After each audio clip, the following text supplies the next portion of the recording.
কারো ক্ষতি করার জন্য কোন অনিসলামিক কাজ করা যাবে? জাদু টুনা বান মারা যাবে? যার যার রিজিক বলেন, তার যার যার রিজিক। আপনার রিজিক থেকেও কেউ নিতে পারবে না, আপনি চাইলে অন্যের রিজিক থেকে নিতে পারবেন। কিন্তু আপনি যদি কারো রিজিকে হাত বসান, আল্লাহ আপনার রিজিকে হাত বসাই দিবে। এতটুকু মনে থাকবে ইনশাআল্লাহ। তাহলে কেউ যদি ভুল করে থাকি, আজকে থেকে আল্লাহর কাছে তওবা করলাম, বলেন আমিন। আরো জোরে বলেন, ইচ্ছায় অনিচ্ছায় যত ভুল করছি আল্লাহ মাফ করে দাও, আমিন জোরে বলেন। যা ভুল করছি মাফ করে দাও আল্লাহ, তোমার বান্দার ক্ষতি করলে মাফ করে দাও আল্লাহ। আজকে থেকে তোমার উপর ভরসা করে চলবো, তুমি আমাকে দয়া করিও, বলেন আমিন। কারো ব্যাপারে আর নাক গলানো যাবে? ঈদের ব্যবসায় কাস্টমার বেশি বলা যাবে? কেউ যদি এসে বলে ও তোর দোকানে তো বেচা বেশি, তোর দোকানে কেমন, আপনি বলবেন যার রিজিক যেমন। এতটুকু মনে থাকবে, যার রিজিক যেমন, আল্লাহ যাকে যেমন দিয়েছে। মনে রাখবেন, আল্লাহ কাউকে শনিবারে দেয়, কাউকে রবিবারে দেয়, কাউকে সোমবারে দেয়, কাউকে মঙ্গলবারে দেয়, সবাই দেয়, কিন্তু ভাগ ভাগ ভাগ ভাগ করে দেয়। ফার্মেসির দোকান কয়টা? এখন এই এলাকায় রোগী ওষুধ কেনার কাস্টমার আছে 5 জন, ডেলি কয়জন? এই 5 জন যদি একটাতে চলে যায়, আরেকজনে যেন মন খারাপ না করে, কারণ শনিবারে 5 জন আল্লাহ যদি একে দেয়, রবি সোমবারে 5 জন না 10 জন আল্লাহ ওকে দিবে। কারণ সবার ঘরের মধ্যে একটা টাকার দরকার আছে না নাই? এই যে সিস্টেমটা, এটা বন্টন করে কে? একটু জোরে বলে না ভাই, বন্টন করে কে? বন্টনকারী আছে না নাই? সুতরাং আপনার আমার কাজ হচ্ছে পরিশ্রম করা, নিজের সাথে চেষ্টা করা। রিজিক দিলেন কে? আল্লাহ আমাদের সবাইকে একটু বুঝার তৌফিক দান করুন। এবার আসেন, আপনার আমার মা, আমরা যখন মায়ের পেটে ছিলাম, আমাদের সাইজ কত দূর ছিল? 1 হাত বরাবর ছিল না, ওই 2 বিয়ের ধরো না ভাই, ঠিক না? একটা হরিণ যখন বাচ্চা দেয়, বাচ্চা হরিণটা কত বড় থাকে? একটা হাতি যখন বাচ্চা জন্ম দেয়, বাচ্চাটা কত বড় থাকে? একটা জন বলেন, এই পর্যন্ত কোনদিন শুনছেন ডেলিভারির কারণে হাতি মারা গেছে? এই পর্যন্ত কোনদিন শুনছেন ডেলিভারির কারণে বাঘ মারা গেছে? কোন দাইমা? জোরে বলেন না। জঙ্গলে কোনো দাইমা, জঙ্গলে কোনো হসপিটাল, জঙ্গলে কোনো ডাক্তার, এতগুলা পশু পাখি মা জন্ম দেয়, ডেলিভারি ম্যান কই?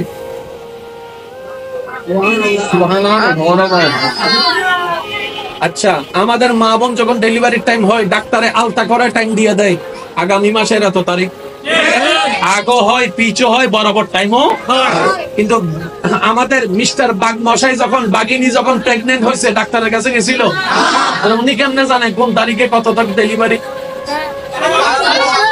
বলেন না, আমাদের ডেলিভারি করাইতে 10 জন লাগে। একটু বুঝবেন, আমাদের ডেলিভারি করাইতে 10 জন লাগে। আমার জন্য 10 জন লাগছে, আপনার জন্য 10 জন লাগছে। কিন্তু বড় বড় জিরাফ, বড় বড় হাতির মারা ডেলিভারি করছে একাই একাই একাই। জিজ্ঞেস করেন তারে, আমরা অপারেশন করে কুল পাই না, তোরা এত বড় বাচ্চা জন্ম দিচ্ছস, তাও আবার জন্ম হওয়ার সাথে সাথে ওই 1 সেকেন্ডের বাচ্চাটা উঠে দৌড়ানো শুরু করছে, হাঁটা শুরু করছে। আমাদের হাঁটতে লাগে 2 বছর, কিভাবে সম্ভব? প্রত্যেকটা সৃষ্টি বলবে রব্বুল আলামিন আছে, রব্বুল আলামিন আছে, আমাদের একজন মালিক আছে, যিনি আমাদের নিয়ন্ত্রণ করে যাচ্ছেন। বলেন না সুবহানাল্লাহ। যার তাওয়াক্কুল আল্লাহর সাথে যত বেশি মজবুত হবে, তার জীবন তত বেশি স্মুথ হয়ে যাবে, সুন্দর হয়ে যাবে। এখানে সব মানুষ, যতগুলা মানুষ আছে, রোগ ছাড়া একটা মানুষ দেখান তো। বলেন না রে ভাই, রোগ ছাড়া একটা মানুষ, রোগ ছাড়া একটা মানুষ। কারো রোগ ধরা পড়ছে, কারো রোগ ধরা, পার্থক্য এখানে। আবার এখানে অনেকে আছে রোগও ধরা পড়ে না, কি হয়েছে সেটাও জানি না, এই একদল। আরেক দল বলে যে রোগ ধরা পড়ছে, ওষুধের পর ওষুধ খাই। বাস্তব না বাস্তব আপনারা বলেন? কারো রোগ ধরা পড়ে, কারো রোগ ধরা পড়ছে, ওষুধের পর ওষুধ খেয়েও কোনো কাজ হয়? মনে রাখবেন, আল্লাহ রাসূলের একটা হাদিস, মনোযোগ আছে? আরে জোরে বলেন। কোন বান্দা যদি, ইমানদার বান্দা যদি অসুস্থ অবস্থায় মারা যায়, এটাও আল্লাহর নিয়ামত। সুবহানাল্লাহ বলেন। আপনার গায়ে জ্বর হয়েছে, সেটাও আল্লাহর দেয়া নিয়ামত। কিভাবে? নবী বলে, কারো গায়ে যদি জ্বর হয়, সে জ্বরের উপর যদি ধৈর্য ধরে, আল্লাহর উপর আফসোস না করে, আমার আল্লাহ তার জ্বরের বিনিময়ে গুনাহ মাফ করে দেয়, গুনাহ মাফ করে দেয়, গুনাহ মাফ করে দেয়। আল্লাহ যখন কাউকে বাঁচাতে চায় তাকে বিপদে ফেলে। একটু বুঝবেন, আল্লাহ যদি কাউকে বাঁচাইতে চায় বিপদে ফেলে। মনে করেন আপনি রাস্তা দিয়ে হেঁটে যাচ্ছেন, একটা মশাল গেছে, ব্যথার যন্ত্রণা সহ্য করা যায়? আল্লাহ পাক ফেরেশতারা বলে যে আমার বান্দার এই ব্যথার কারণে গুনাহ মাফ কর, গুনাহ মাফ কর, গুনাহ মাফ কর, গুনাহ মাফ কর, গুনাহ মাফ কর। বান্দা তো বুঝে না, বান্দা বলে যে আল্লাহ আমার ফাটাই তুমি ভাঙতে পাইলা। রব বলে যে তুই তো দেখোস নাই, আমি দেখছি তুই গুনার কারণে জাহান্নামে চলবি 10,000 বছর। ওই 10,000 বছর আগুন থেকে বাঁচানোর জন্য আমি দুনিয়া তোর 2 বছরের পায়ের কষ্ট দিয়ে মাফ করে দিচ্ছি। সেজন্য প্রত্যেকটা কষ্ট নিয়ামত। বলেন প্রত্যেকটা কষ্ট নিয়ামত, প্রত্যেকটা অভাব নিয়ামত, প্রত্যেকটা অভাব, প্রত্যেকটা দুঃখ আমাদের কাজ হচ্ছে আল্লাহ শুকরিয়া করে ধৈর্য ধরা। আর দ্বিতীয় কোনো কাজ, কারণ আপনি যদি শুকরিয়া করে ধৈর্য ধরতে পারেন, আল্লাহ তাআলা আপনার সেই কাজের বিনিময়ে গুনাহ মাফ করবে, নিয়ামতও বাড়ায় দিবে। 10 টাকা থেকে 8 টাকা দান করলে লাভ না লস? জোরে বলেন না। 10 টাকা থেকে 8 টাকা দিলে নামাতে কারো জোড়া হন না, এটা কি?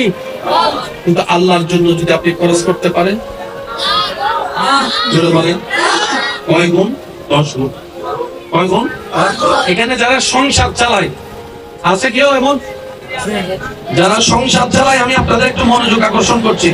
যারা সংসারে টাকা দেন হাত তুলেন না, যারা টাকা দেন একটু খেয়াল করেন।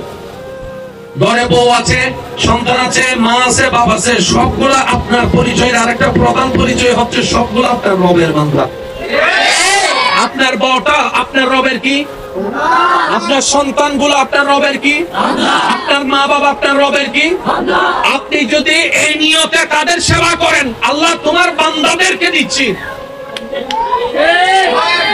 ওই বান্দার রব আপনাকে আবার রিটার্ন করে 10 গুণ বাড়াই দিবে। আপনার পকেটে এখানে যতগুলো মানুষ আছে, আপনার পকেটে যত টাকা আছে সব টাকা আপনার নয়। আমার পকেটে যা আছে সেটা সব আমার নয়। অন্যের রিজিক আল্লাহ আপনার পকেটে দান করে দিয়েছে। এবার আপনি সেই 200 টাকা নিয়ে যখন ঘরে গেলেন, বউয়ে বলতেছে 50 টাকা দিলেন, 200 টাকা আপনি মনে করছেন আপনার, কিন্তু 50 টাকা তো বউ লেগে গেছে। বাচ্চা এসে বলে বাবা কলম লাগবে 2টা, আবার দিলেন 50 টাকা। তাহলে আপনি দিলেন, নিলেন 200 টাকা নিজের মনে করলেন, কিন্তু 50 পাইলেন বউয়ের, 50 পাইলেন সন্তানের। এবার আপনার মা এসে বলে যে অভূত বিরিয়ানি খাইতে মনে হচ্ছে। এবার আপনি 100 টাকার বিরিয়ানি আনলেন মার জন্য। এবার আপনারটা কই? আপনি বললেন ইয়া রব 200 তো আমার না ছিল। রব বলে যে তোর ছিল না, আমার বান্দার রিজিক আমি তোর পকেটে দিয়ে রেখেছিলাম। সেজন্য মাথা ব্যথা হলো ওষুধ খেয়ে যাচ্ছে পেটে, ভালো হচ্ছে মাথা ব্যথা, তো মাথা কই আর ওষুধ কই?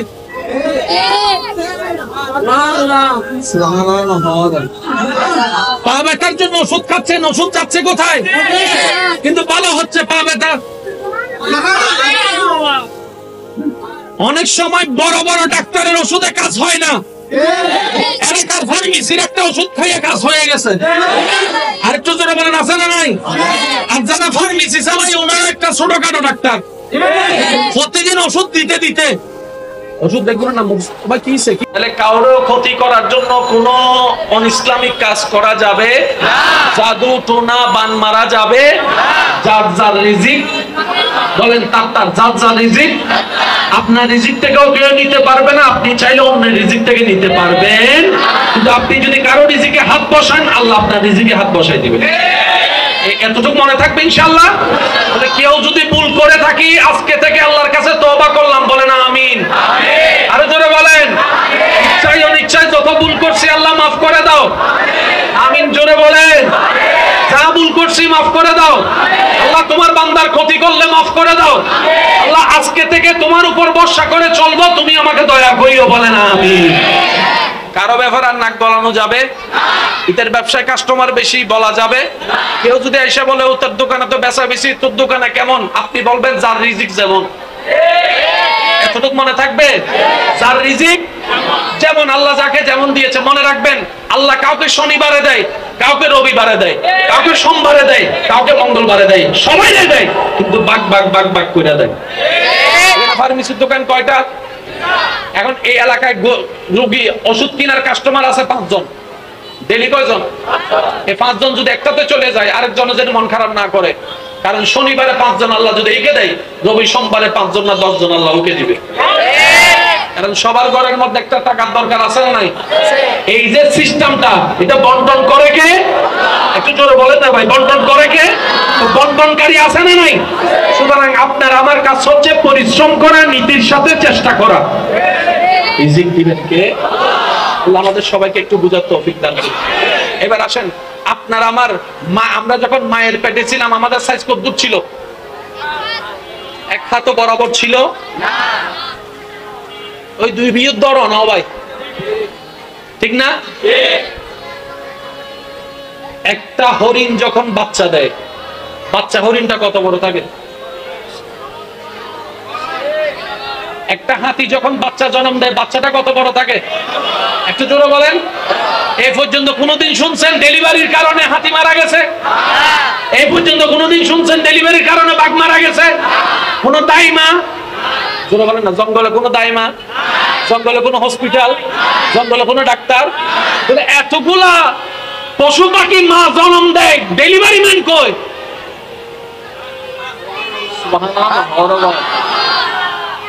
আচ্ছা, আমাদের মা বোন যখন ডেলিভারির টাইম হয়, ডাক্তারে আলতা করার টাইম দিয়ে দেয় আগামী মাসের এত তারিখ, আগো হয় পিছও হয় বরাবর টাইমও। কিন্তু আমাদের মিস্টার বাগ মশাই যখন, বাগিনী যখন প্রেগনেন্ট হয়েছে, ডাক্তারের কাছে গেছিল, উনি কেমনে জানে কোন তারিখে কত তারিখ ডেলিভারি? একটু জোরে বলেন না। আমাদের ডেলিভারি করাইতে 10 জন লাগে, একটু বুঝবেন, আমাদের ডেলিভারি করাইতে 10 জন লাগে। আমার জন্য 10 জন লাগছে, আপনার জন্য 10 জন লাগছে। কিন্তু বড় বড় জিরা, বড় বড় হাতির মারা ডেলিভারি করছে একাই একাই একাই। জিজ্ঞেস করেন তারে, আমরা অপারেশন করে কুল পাই না, তুই এত বড় বাচ্চা জন্ম দিচ্ছস, তাও আবার জন্ম হওয়ার সাথে সাথে ওই 1 সেকেন্ডের বাচ্চাটা উঠে দৌড়ানো শুরু করছে, হাঁটা শুরু করছে। আমাদের হাঁটতে লাগে 2 বছর, কিভাবে সম্ভব? প্রত্যেকটা সৃষ্টি বলবে রব্বুল আলামিন আছে, রব্বুল আলামিন আছে, আমাদের একজন মালিক আছে যিনি আমাদের নিয়ন্ত্রণ করে যাচ্ছেন। বলেন না সুবহানাল্লাহ। যার তাওয়াক্কুল আল্লাহর সাথে যত বেশি মজবুত হবে, তার জীবন তত বেশি স্মুথ হয়ে যাবে, সুন্দর হয়ে যাবে। এখানে সব মানুষ, যতগুলা মানুষ আছে, রোগসার একটা মানুষ দেখেন তো, বলেন না রে ভাই, রোগসার একটা মানুষ, রোগসার একটা মানুষ। কারো রোগ ধরা পড়ছে, কারো রোগ ধরা, পার্থক্য এখানে। আবার এখানে অনেকে আছে কয় রোগও ধরা পড়ে না, কি হয়েছে সেটাও জানি না, এই একদল। আরেক দল বলে যে রোগ ধরা পড়ছে, ওষুধের পর ওষুধ খাই। বাস্তব না বাস্তব আপনারা বলেন? কারো রোগ ধরা পড়ে, কারো রোগ ধরা পড়ছে, ওষুধের পর ওষুধ খাইও কোনো কাজ হয়? মনে রাখবেন আল্লাহ রাসূলের একটা হাদিস, মনোযোগ আছে, আর জোরে বলেন। কোন বান্দা যদি, ইমানদার বান্দা যদি অসুস্থ অবস্থায় মারা যায়, এটাও আল্লাহর নিয়ামত। সুবহানাল্লাহ বলেন। আপনার গায়ে জ্বর হয়েছে, সেটাও আল্লাহর দেয়া নিয়ামত। কিভাবে? নবী বলে, কারো গায়ে যদি জ্বর হয়, সে জ্বরের উপর যদি ধৈর্য ধরে, আল্লাহর উপর আফসোস না করে, আমার আল্লাহ তার জ্বরের বিনিময়ে গুনাহ মাফ করে দেয়, গুনাহ মাফ করে দেয়, গুনাহ মাফ করে দেয়। আল্লাহ যখন কাউকে বাঁচাতে চায়, তাকে বিপদে ফেলে। একটু বুঝবেন, আল্লাহ যদি কাউকে বাঁচাইতে চায়, বিপদে ফেলে। মনে করেন আপনি রাস্তা দিয়ে হেঁটে যাচ্ছেন, পা একটা মোচড় গেছে, ব্যথার যন্ত্রণা সহ্য করা যায় না। আল্লাহ পাক ফেরেশতারা বলে যে আমার বান্দার এই ব্যথার কারণে গুনাহ মাফ কর, গুনাহ মাফ কর, গুনাহ মাফ কর, গুনাহ মাফ কর, গুনাহ মাফ কর। বান্দা তো বুঝে না, বান্দা বলে যে আল্লাহ আমার পাটাই তুমি ভাঙতে পাইলা। রব বলে যে তুই তো দেখোস নাই, আমি দেখছি তুই গুনার কারণে জাহান্নামে চলবি 10,000 বছর। ওই 10,000 বছর আগুন থেকে বাঁচানোর জন্য আমি দুনিয়ার তোর 2 বছরের পায়ের কষ্ট দিয়ে মাফ করে দিচ্ছি। সেজন্য প্রত্যেকটা কষ্ট নিয়ামত। বলেন প্রত্যেকটা কষ্ট, প্রত্যেকটা অভাব, জোরে বলেন প্রত্যেকটা অভাব, প্রত্যেকটা দুঃখ। আমাদের কাজ হচ্ছে আল্লাহ শুকরিয়া করে ধৈর্য ধরা, আর দ্বিতীয় কোনো কাজ। কারণ আপনি যদি শুকরিয়া করে ধৈর্য ধরতে পারেন, আল্লাহ তাআলা আপনার সেই কাজের বিনিময়ে গুনাহ মাফ করবে, নিয়ামতও বাড়ায় দিবে। 10 টাকা থেকে 8 টাকা দান করলে লাভ না লস? জোরে বলেন না। 10 টাকা থেকে 8 টাকা দিলে মাথা কারো জোরে হন না, এটা কি? কিন্তু আল্লাহর জন্য যদি আপনি খরচ করতে পারেন, জোরে বলেন কয় গুণ? 10 গুণ। কয় গুণ? এখানে যারা সংসার চালায়, আছে কেউ এমন? যারা সংসার চালায়, আমি আপনাদের একটু মনোযোগ আকর্ষণ করছি। যারা সংসারে টাকা দেন, হাত তুলেন না। যারা টাকা দেন একটু খেয়াল করেন। ঘরে বউ আছে, সন্তান আছে, মা আছে, বাবা আছে, সবগুলা আপনার পরিচয়ের আরেকটা প্রধান পরিচয় হচ্ছে সবগুলা আপনার রবের বান্দা। আপনার বউটা আপনার রবের কি? আপনার সন্তানগুলো আপনার রবের কি? আপনার মা বাবা আপনার রবের কি? আপনি যদি এই নিয়তে তাদের সেবা করেন, আল্লাহ তোমার বান্দাদেরকে দিচ্ছি, ওই বান্দার রব আপনাকে আবার রিটার্ন করে 10 গুণ বাড়াই দিবে। আপনার পকেটে এখানে যতগুলো মানুষ আছে, আপনার পকেটে যত টাকা আছে সব টাকা আপনার নয়। আমার পকেটে যা আছে সব আমার নয়। অন্যের রিজিক আল্লাহ আপনার পকেটে দান করে দিয়েছে। এবার আপনি সেই 200 টাকা নিয়ে যখন ঘরে গেলেন, বউয়ে বলতেছে 50 টাকা দিলেন, তাহলে 200 টাকা আপনি মনে করছেন আপনার, কিন্তু 50 টাকা তো বউ লয়ে গেছে। বাচ্চা এসে বলে বাবা কলম লাগবে 2টা, আবার দিলেন 50 টাকা। তাহলে আপনি দিলেন, নিলেন 200 টাকা নিজের মনে করলেন, কিন্তু 50 পাইলেন বউয়ের, 50 পাইলেন সন্তানের। এবার আপনার মা এসে বলে যে অভূত বিরিয়ানি খাইতে মনে হবে। এবার আপনি 100 টাকার বিরিয়ানি আনলেন মার জন্য।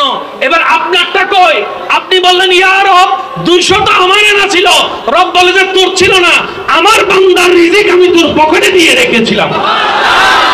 সেজন্য মাথা ব্যথা হলো ওষুধ খেয়ে যাচ্ছে পেটে, ভালো হচ্ছে মাথা ব্যথা, তো মাথা কই আর ওষুধ কই?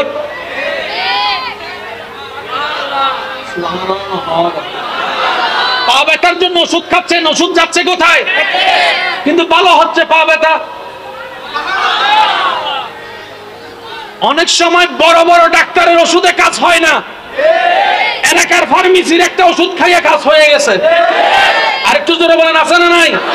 আর যারা ফার্মেসি চালায় ওনারা একটা ছোটখাটো ডাক্তার, প্রতিদিন ওষুধ দিতে দিতে ওষুধ দেখুন না কি